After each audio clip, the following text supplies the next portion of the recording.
че тези чипове бяха специални. Ето ги. И значи това са картите на супергероите. Ние ще правим замък. Барабанци, като за барабан.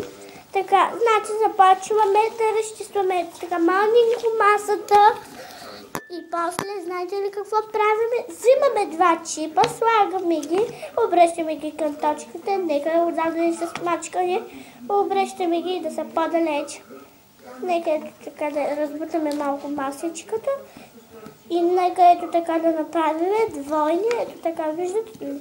Ето така да ги поставиме и след това взимаме една карта, като на Супермен. Виждате ли как ги познавам, деца? Вижте, ето тук. Слагате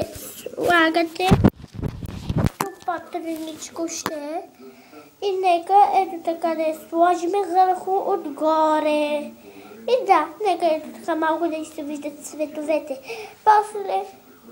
После как се нарича, слагаме две пръчици от тук. Едната към другата страна, другата си към другата. И взимаме един чип, поставяме го където е кръга на картата. Некъде този път с костенурка до червената, ако имате. После ни трябват два чипа. Слагаме ги покрай другите. Нека и те да се обърнат. Взимаме картата на Спайдермен, слагаме отзаде, пак с кръга и получи се, познайте какво, деца?